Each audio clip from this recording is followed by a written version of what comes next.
साहब बहुत बहुत शुक्रिया साथ देने का। सर, पहले पहल आईनी अदालत के सुपर टैक्स के हक में फैसला, डिसीजन बताया जा रहा है कि it is expected to generate around 300 billion rupees और ऑफ कोर्स ये अफेक्ट करेगा हाई अर्निंग इंडिविजुअल्स को और कंपनीज को, मगर इकोनॉमिक और लीगल कंसर्न्स अभी भी मौजूद हैं। हुकूमत इस तनकीद का क्या जवाब देती है सर कि सुपर टैक्स पहले से टैक्स शुदा मुनाफा पर दोहरा टैक्स लगाने के मुतरादिफ है and that essentially double taxation को फरोग दे रहा है?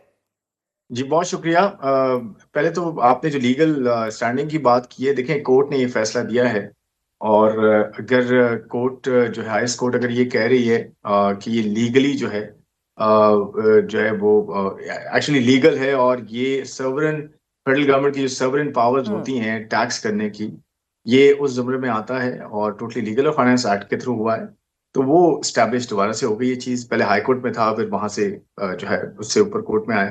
तो देखिए लीगल स्टैंडिंग तो ऑफकोर्स कोर्ट ने डिफाइन कर दी है और रीइंफोर्स कर दिया अपना डिसीजन। और दूसरी जो आपने कहा कि जी डबल टैक्सेशन है, देखें मेरे ख्याल में ये डबल टैक्सेशन तो ऑफकोर्स नहीं है। हाँ, ये आप कह सकते हैं कि सुपर टैक्स लगाया गया था over and above income tax, और क्योंकि इनकम टैक्स अगर 29% है या था, उसके ऊपर 10% अप टू 10%, यानी कि ये कम से स्टार्ट होता है। जितनी इनकम होती है उस हिसाब से डिफरेंट स्लैब्स हैं और इट गोज अप टू 10%, 10% तक मैक्सिमम होता है। तो आप कह सकती हैं कि जी 39% टैक्स रेट है। ऑफ कोर्स ये एक अलग बहस है कि टैक्सेशन ज्यादा है ओवरऑल, बट ये डबल टैक्सेशन इस तरह से नहीं है। डबल टैक्सेशन ऐसे होती है कि अगर लेट्स से आपकी एक ग्रुप कंपनी है और ग्रुप कंपनी आपका एक ग्रुप है और उसके नीचे कुछ कंपनीज हैं, तो वो टैक्स दे रही हैं, फिर वो डिविडेंड जब डिक्लेयर करती हैं ग्रुप कंपनी को, पेरेंट कंपनी को, फिर वो जब डिविडेंड डिक्लेयर करती है तो फिर दोबारा टैक्स दे, तो वो डबल टैक्सेशन में आता है। But of course super tax जो है वो डबल टैक्सेशन का पार्ट नहीं है, बट ओवरऑल टैक्सेशन का part of course sir, but हम लोगों ने देखा है रवायती तौर पे आपका सारा जोर जो है वो तीन मेजर एरियाज पे रहा है। पेट्रोलियम लेवी से पैसे इकट्ठे कर लो, सैलरीड क्लास को मजीद निचोड़ दो, या फिर कॉर्पोरेट इनकम टैक्स जिससे एक्सपोर्टर्स और मैन्युफैक्चरर्स मुतासर होते हैं। नाउ दिस सुपर टैक्स, ये तो मजीद एक सर का दर्द बनेगा। अब सर वो जो भी बिजनेसमैन है जो रजिस्टर हो गए अपने आप को बेवकूफ़ी समझ रहे होंगे। हुकूमत ने अब सरमायाकारी, कारोबारी तरक्की, कंपेटिटिवनेस के ऊपर इसके क्या असरात मुरत्तब होंगे, सुपर टैक्स के असरात के हवाले से कोई मुआशी असरात का जायजा लिया है सर? बड़ा अच्छा सवाल है आपका। देखिए पहली बात तो यह है कि ये जो टैक्स है ये नया नहीं है। ये कुछ सालों पहले लगा था और उसको फिर बढ़ाया गया था, और ये रिट्रोस्पेक्ट हो रहा है 2022 से। अगर आप ओवरऑल देखें तो उसका एक उस तनाजुर किस तनाजुर में लगा था एक्चुअली, ये आपको पता है वॉर एंड टेरर चल रही थी और बहुत सारे इश्यूज थे। उस तनाजुर में एक एक्स्ट्रा टैक्स की जो है वो रिक्वेस्ट हुई थी कि जी गवर्नमेंट में जो लोग थे उस वक्त, उन्होंने ये प्लान किया था कि सुपर टैक्स लगाया जाए, एक एडिशनल टैक्स सर्टन सेक्टर्स पे, जो कि फिर वो सपोर्ट करे एडिशनल फिस्कल जो है वो स्पेंडिंग को, जो कि इन एरियाज में हो। तो एक तो ये बैकग्राउंड है कि सुपर टैक्स नया नहीं है। दूसरा आपने कहा कि जी और कौन से तरीके हैं, आप पेट्रोलियम लेवी लगाते हैं या फिर सुपर टैक्स लगा देते हैं, तो और कौन से तरीके हैं। देखें पहली बात यह है कि ये बहुत डीपली रिकग्नाइज्ड है इस वक्त गवर्नमेंट के इकोनॉमिक सर्कल्स में, फाइनेंस के सर्कल्स में, कि टैक्सेशन को जो है वो कम करना है। और ये ऑफ कोर्स टैक्सेशन जो है वो काफ़ी हैवी हो चुकी है पाकिस्तानी कॉर्पोरेट्स पे, खासकर जो फॉर्मल कॉर्पोरेट्स हैं, जो डॉक्यूमेंटेड कॉर्पोरेट्स हैं या डॉक्यूमेंटेड सैलरीड क्लास है, इन पर टैक्सेशन ऑलरेडी ज़्यादा है और इसको कम करना है। और इसी सिलसिले में एक स्ट्रक्चरल बेंचमार्क आईएमएफ का जो है वो पूरा किया है इस साल, जो आपने देखा होगा, जिसे टैक्स पॉलिसी ऑफिस कहा जाता है।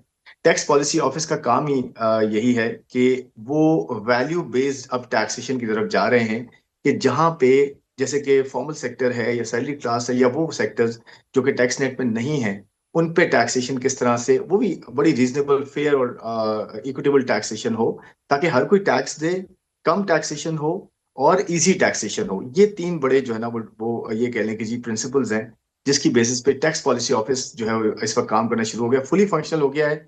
और अब यहाँ से हम चैम्बर्स के पास जा रहे हैं, एसोसिएशंस के पास जा रहे हैं उनके प्रपोजल्स के लिए, जब आप हमें बताएं कि हम क्या क्या और चीज, वैसे तो काफी हद तक रिकग्नाइज ये चीज के करना क्या है, बट स्टिल आपको पता है कि सेक्टर्स के साथ, इंडस्ट्रीज के साथ जो है कोलैबोरेट करके आगे चलना बहुत बेहतर होता है। इस सिलसिले में मैं एक चीज ऐड करूंगा कि आपने देखा होगा प्राइम मिनिस्टर ने लास्ट कोई 8 वर्किंग ग्रुप्स बनाए थे, और उसमें ज्यादातर जो इनफैक्ट हर ग्रुप का जो चेयरपर्सन था वो प्राइवेट सेक्टर से रहा है। और आपने देखा होगा एक एक चीज इसमें फॉरेन से की भी गई है। विद इन 1 मंथ एक डिसीजन लिया गया है जिसे कहते हैं एक्सपोर्ट डेवलपमेंट सरचार्ज था, 0.25% के करीब था एक्सपोर्टर के टॉप लाइन पे। हम्म। उसे जो है हटा दिया गया। हालांकि सेक्टर की ये डिमांड थी कि जी उसे सस्पेंड कर दिया जाए, तो प्राइम हम्म। मिनिस्टर ने ये कहा कि सस्पेंशन को छोड़े, आप इसको हटा ही दें आप। तो अब वो जो है हट गया है और उससे लिक्विडिटी में बड़ी बेहतरी आई है एक्सपोर्टर्स की, और आगे जाते हुए आपको उसके इम्पैक्ट नजर आएंगे। तो इस तरह के डिसीजन अब हो रहे हैं। और आप ये कहें कि ये it was thing of the past.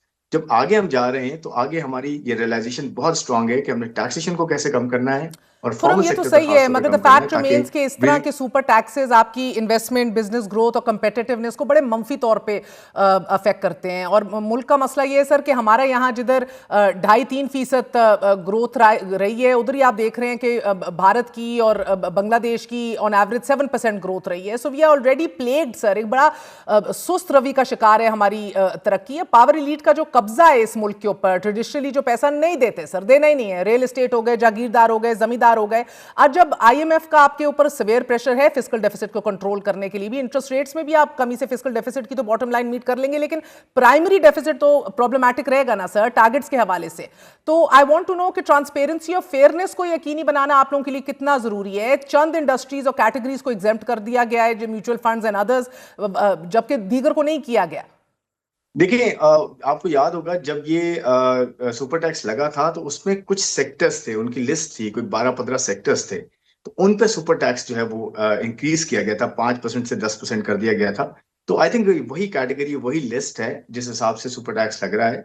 ये ऐसा नहीं है कि ऑल अक्रॉस द बोर्ड हो, लेकिन एक सर्टन अमाउंट है, लिमिट है। उसमें बहुत सारे ऐसे भी हैं जिसमें जो टैक्स एग्जेम्प्ट भी होते हैं। म्यूचुअल फंड्स के अंदर या अगर आप देखें तो वो बहुत सालों से टैक्स एग्जेम्प्ट मेरी रहे खबर हैं। ये है सर, वो और भी अब अगर चेंज होने म्यूचुअल वाला फंड है। के थ्रू इन्वेस्टमेंट की जाती थी, उसमें टैक्स एग्जेम्पशन आपको मिलती थी, वो कॉर्पोरेट्स को भी मिलती थी। आई थिंक ये लास्ट ईयर तक मिलती थी, हम्म। और उसके बाद उस एग्जेम्पशन को कम कर दिया गया। तो आई थिंक वो लिस्ट के हिसाब से सेक्टर्स हैं। वो आप डिटेल्स में देखेंगे तो आपको इंशाल्लाह उसमें वो तो सही काफी है, मगर और खुरम साहब देखें ना, डिटेल्स। माजी से लागू होने वाले टैक्सों की रवायत को कानूनी जवाज मिल जाएगा, बहुत से लोगों का ये खदशा है। फिर ये एडहॉक टैक्स लगाने की हौसला अफजाई भी हो रही है। अब आपको नहीं लग रहा कि इस फैसले से बिजनेस और प्लानिंग बड़ी सख्त इंपैक्ट होगी? For instance sir, effective corporate tax rate जो है 50% तक चला जाता है जब आप उसको कंबाइन करें दीगर लेवीज के साथ। 2% वर्कर्स वेलफेयर फंड है, 5% आपका वर्कर्स पार्टिसिपेशन फंड है, 15% डिविडेंड टैक्स है। All of this add it up, बड़ा भारी भरकम है सर। डबल टैक्सेशन और स्टाइफलिंग ग्रोथ की अब बात हो रही है। बड़ी मुनासिब बात की आपने, बिल्कुल सही बात है ये। और ग्रोथ जो है वो ज्यादा टैक्सेशन ऑफ कोर्स नहीं आती। और टैक्स जो है फेयर टैक्सेशन से जो है वो एक बैलेंस आता है सोसाइटी में, इक्विटेबल टैक्सेशन से बैलेंस आता है। लेकिन मैं आपको बताऊं, इसका जवाब ये है कि जो टैक्स पॉलिसी ऑफिस है ना, ये बड़ा इंपॉर्टेंट इकदाम है। ये ऐसे ही नहीं है कि जी टैक्स पॉलिसी ऑफिस अलग कर दिया है तो ये एडॉकिज्म को खत्म करने के लिए टैक्स पॉलिसी ऑफिस बनाया गया है, कि एक इंडिपेंडेंट और एफबीआर से जो टैक्स कलेक्टर है या टैक्स कलेक्ट करता है, जो टैक्स अथॉरिटी है, उससे निकाल के पॉलिसी को अलग किया गया है, ताकि पॉलिसी इंडिपेंडेंटली काम करे, उसका काम सिर्फ कलेक्शन हो।